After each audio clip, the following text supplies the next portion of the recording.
Assalamualaikum warahmatullahi wabarakatuh. Nama saya Milatul Bariah, NIM 18220021. Di sini saya akan menerangkan mengenai teks atau naskah terkait keputusan nomor 1 dari Dewan Perhimpunan Fikih Islam di Kuwait dengan tema Tanzimun Nasli, yang berarti pengendalian kelahiran atau kontrol angka kelahiran. Adapun bunyi keputusannya ialah sebagai berikut. Qararu Raqmil Awal, keputusan nomor 1. Bisya'ni tanzimin nasli, terkait kontrol kelahiran atau pengendalian angka kelahiran.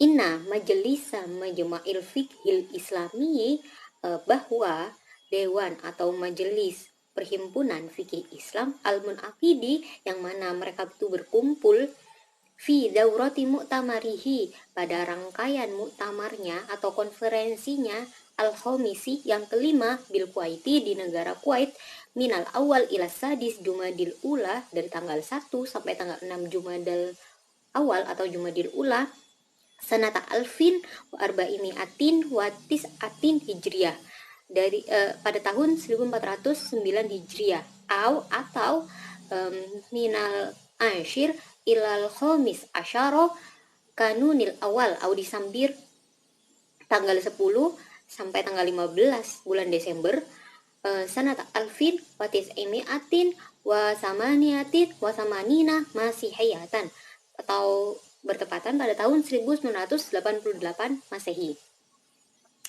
Ba'da itla'ihi alal buhusil muqaddimati, setelah mengkaji, meriset perisetan atas pembahasan terdahulu atau kajian-kajian terdahulu, minal a'dha'i, dari para anggotanya, wal khobaroi, dan juga dari para ahli, fi maudu'i tanzimin nasli, berkaitan dengan tema kontrol kelahiran, pengontrolan angka kelahiran, wastima'ihi lil munaqasyatil lati darat haulahu, dan juga atas menyimak pada diskusi-diskusi yang telah berlangsung atau telah terjadi sekitar konferensi atau muktamar tersebut.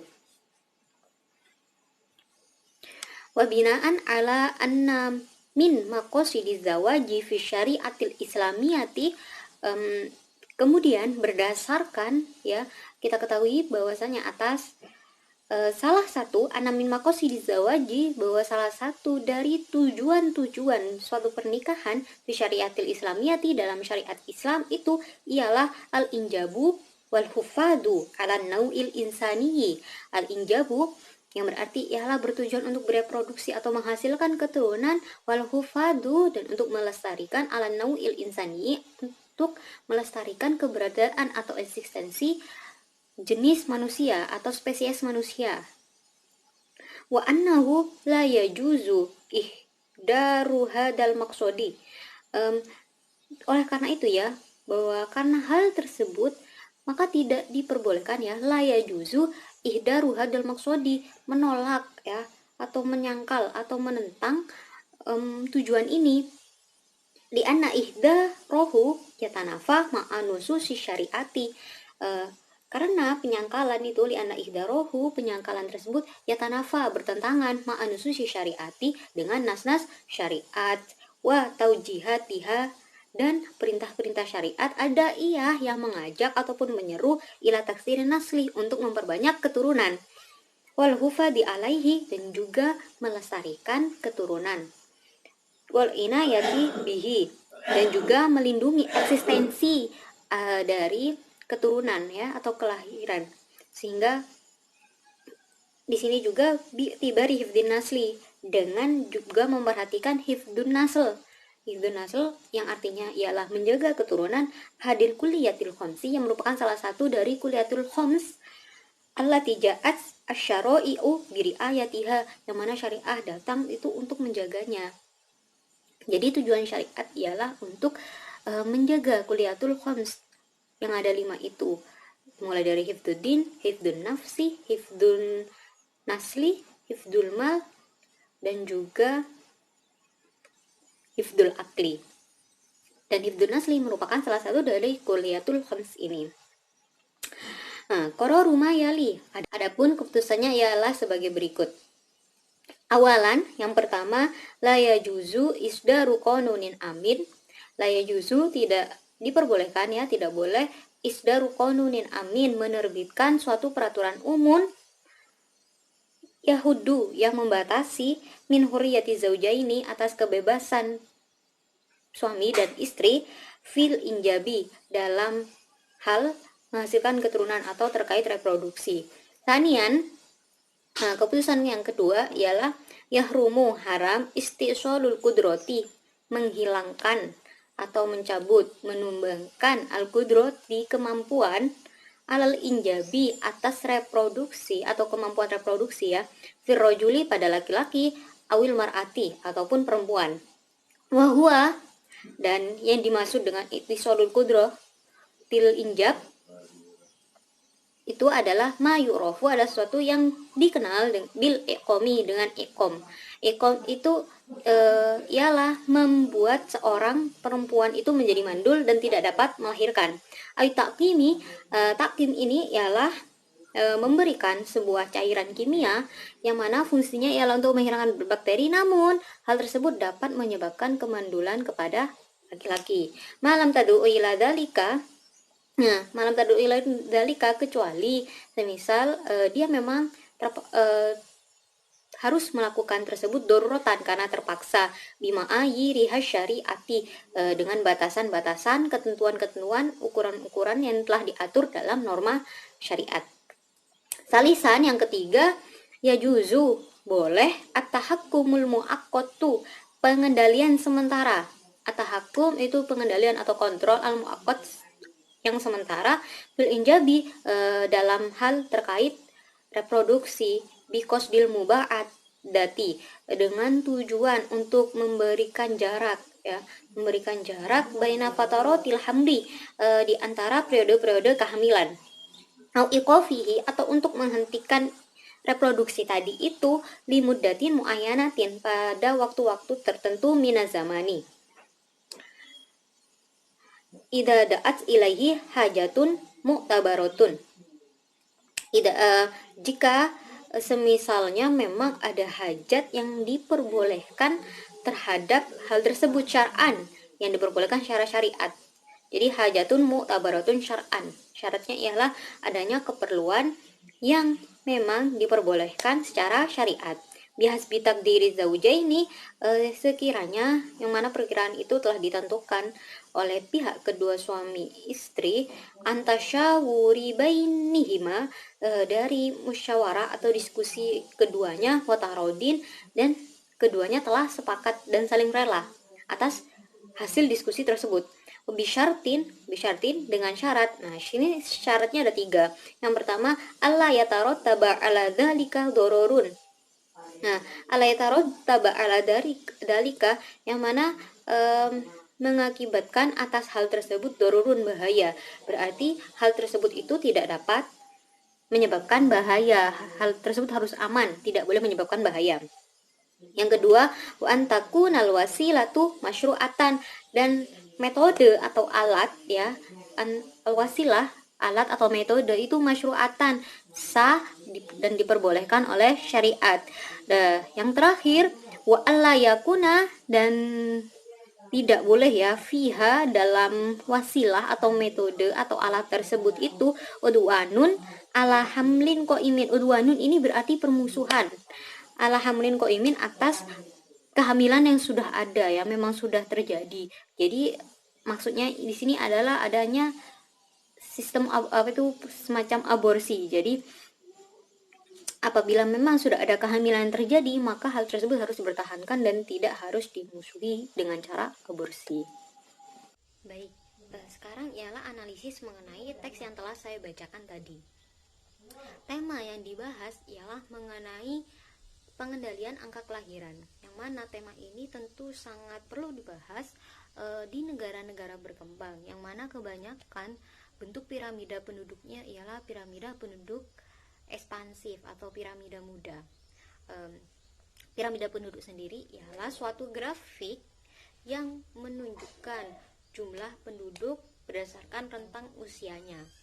Nah, dalam piramida penduduk ekspansif atau piramida penduduk muda, jumlah penduduk di usia muda mulai dari anak kecil dan remaja dan orang yang mulai beranjak dewasa umur 20-an ke atas sampai umur aktif kerja lah, usia yang sudah pas untuk bekerja, itu jauh lebih banyak daripada orang yang berada di usia tua.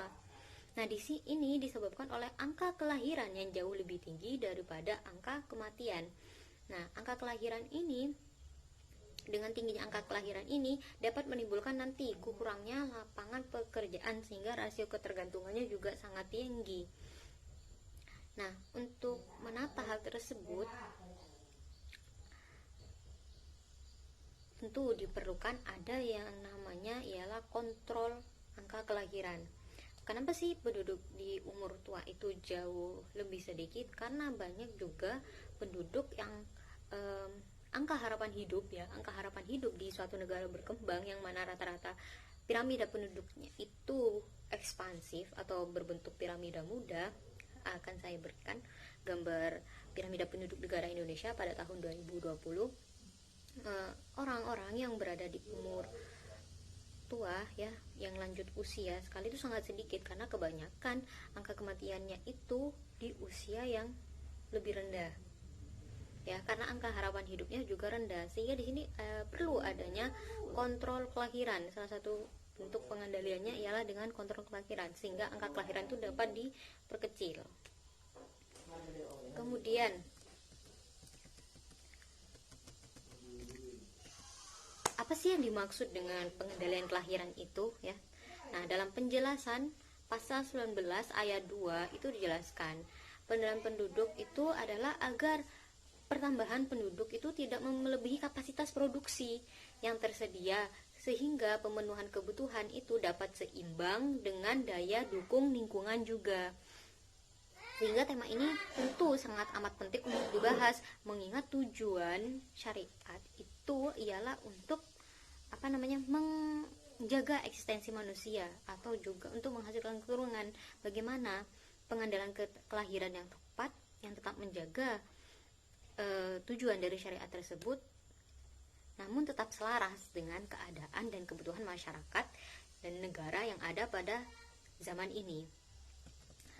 Berikut analisis teksnya. Di sini saya menggunakan Undang-Undang Nomor 52 Tahun 2009 tentang perkembangan penduduk dan pembangunan keluarga. Dalam keputusan yang pertama disebutkan bahwasanya tidak diperbolehkan suatu pemerintahan yang menerbitkan peraturan umum, ya berarti peraturan yang berlaku untuk semua warga negaranya, yang mana dalam peraturan tersebut itu membatasi kebebasan bagi seorang suami dan istri dalam menghasilkan keturunan ya atau melakukan reproduksi. Jadi tidak boleh membatasi harus segini gitu. Nah, dalam pasal 19 Undang-Undang Nomor 52 Tahun 2009 itu disebutkan bahwa pengendalian kelahiran itu merupakan salah satu program. Ya, ingat, program untuk mengendalikan jumlah penduduk yang ada di Indonesia. Jadi pengendalian kelahiran ini merupakan salah satu program. Sebenarnya masih ada program-program lainnya. Nah, program-program lainnya itu antara lain penurunan angka kematian dan juga pengarahan mobilitas penduduk. Lah, tapi tema kita saat ini ialah mengenai pengendalian angka kelahiran. Kemudian dalam pasal selanjutnya, pada pasal 20 itu di bunyi pasalnya ialah sebagai berikut. Untuk mewujudkan penduduk tumbuh seimbang dan keluarga berkualitas, pemerintah menetapkan kebijakan keluarga berencana melalui penyelenggaraan program keluarga berencana. Jadi sifatnya ini adalah satu kebijakan berupa program yang bernama program keluarga berencana. Nah, pemerintah ini membuat kebijakan ya, sehingga itu statusnya bukan kewajiban yang harus diikuti oleh seluruh masyarakat yang akan ataupun telah berkeluarga. Nah, program ini hanya memberikan anjuran kepada suami dan istri untuk berapa sih jumlah ideal anak yang dimiliki, dan tidak melarang apabila semisal masyarakat memutuskan untuk memiliki anak lebih dari anjuran pemerintah. Kan kita sering dengar ya, 2 anak lebih baik, dan itu sebenarnya salah satu untuk mengontrol jumlah jumlah kelahiran yang ada di negara kita, sehingga jumlah penduduk muda akan berkurang, dan program lainnya ialah untuk menurunkan angka kematian sehingga jumlah penduduk tua itu meningkat. Kemudian analisis kedua dalam putusan tersebut ialah diharamkan, ingat ya, diharamkan untuk menghilangkan kemampuan seseorang untuk melakukan reproduksi, baik untuk laki-laki ataupun perempuan. Nah, diperbolehkan itu pun apabila memang terpaksa dengan batasan-batasan yang sudah ditetapkan dalam syariat. Lah, dalam pasal 24 undang-undang ini itu disebutkan bahwasanya pelayanan untuk kontrasepsi ini itu sangat memperhatikan kesehatan bagi suami dan istri. Kemudian juga tidak dapat dilakukan secara paksa. Nah, pelayanan ini pun juga dapat dipertanggungjawabkan baik secara moral, etika, agama, dan juga medis. Sehingga kontrasepsi ini tujuannya ialah untuk kesehatan suami istri dan menjaga. Adapun tujuannya memang untuk memberikan jarak antara periode kelahiran yang akan dijelaskan pada keputusan yang ketiga, ataupun memang dilakukan itu adanya batasan dengan norma syariat. Jika dalam keputusan fatwa MUI itu tahun 1979 itu mengeluarkan fatwa haram terhadap yang namanya vasektomi ya, itu karena alasannya itu memang pemandulan ya, kan ada ikom dan takkim ya. Pemandulan ini tuh memang dilarang dalam agama. Jadi memang sesuai dengan bunyi keputusan kedua ini, fatwa MUI menyatakan haram.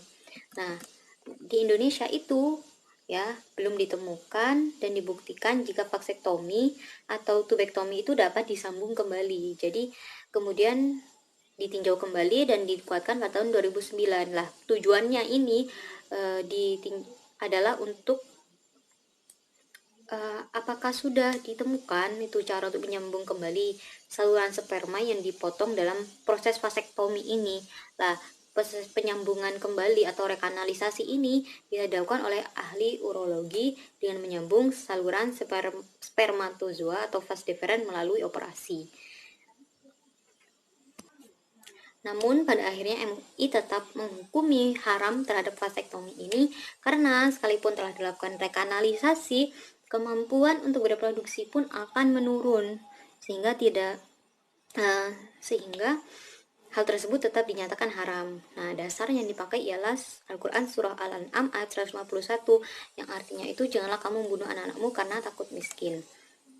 Nah, redaksinya yang kurang lebih sama itu di surah Al-Isra ayat 31. Lah, kalau mengenai vasektomi sendiri itu dari ulama Nahdlatul Ulama atau NU itu membatasi bolehnya penggunaan alat kontrasepsi selama tidak mematikan fungsi untuk menghasilkan keturunan secara mutlak. Nah, jika proses penjarangan kelahiran merusak atau menghilangkan bagian tubuh yang berfungsi, itu hukumnya haram sesuai dengan bunyi keputusan yang ketiga tadi. Kemudian untuk keputusan yang ketiga disebutkan bahwasanya mengontrol kelahiran itu diperbolehkan ya, dengan tujuan untuk menjaga jarak antara periode-periode kehamilan. Nah, ini sesuai dengan bunyi pasal 21 yang mana berbunyi pada ayat satunya, kebijakan keluarga berencana sebagai dimaksud pada pasal 20 dilaksanakan untuk membantu calon atau pasangan suami istri dalam mengambil keputusan dan mewujudkan hak reproduksi secara bertanggung jawab. Nah, ini sesuai dengan teks bihasbi takdiri zaujaini antasyawuri bainihima watarodin. Nah, yang mana ini membahas mengenai usia ideal perkawinan, usia ideal untuk melahirkan, jumlah ideal anak itu ada berapa, jarak ideal kelahiran anak, dan penyuluhan kesehatan reproduksi. Nah, jarak ideal kelahiran anak ini salah satu tujuan dari keluarga berencana dan itu diperbolehkan dalam keputusan nomor 3 ini. Kemudian ada syarat-syaratnya. Yang pertama itu tidak menimbulkan bahaya. Nah, di sini kan ada penyuluhan kesehatan reproduksi dan sudah jelaskan bahwasanya kontrasepsi tadi itu bertanggung jawab ya secara medis, moral ataupun agama sehingga pasti tidak berbahaya. Kemudian antakuna wasilata masyru'atan, jelas sah karena memang diperbolehkan oleh pemerintah bukan ya. Dalam mengenai tidak berbahayanya alatnya atau wasilahnya ini telah disebutkan dalam pasal 24 yang berbunyi bahwa pelayanan kontrasepsi itu diselenggarakan dengan tata cara yang berdaya guna dan berhasil serta diterima dan dilaksanakan cara bertanggung jawab oleh pasangan suami istri sesuai dengan pilihan dan mempertimbangkan kondisi kesehatan suami dan istri. Jadi pasti tidak berbahaya. Kemudian bahkan pelayanannya itu tidak boleh dilakukan dengan paksa karena bertentangan dengan hak asasi, dan ini pasti sudah ada kesepakatan antara suami dan istri. Terus wa alla yakuna fiha udwanun ala hamlin qaimin. Nah, ini sesuai dengan bunyi pada pasal 21 ayat 3. Pasal 21 ayat 3 bunyinya ialah kebijakan keluarga berencana sebagaimana dimaksud pada ayat 1 mengandung pengertian bahwa dengan alasan apapun promosi aborsi sebagai pengaturan kehamilan itu dilarang. Sehingga peraturan mengenai program keluarga berencana yang diatur dalam Undang-Undang Nomor 59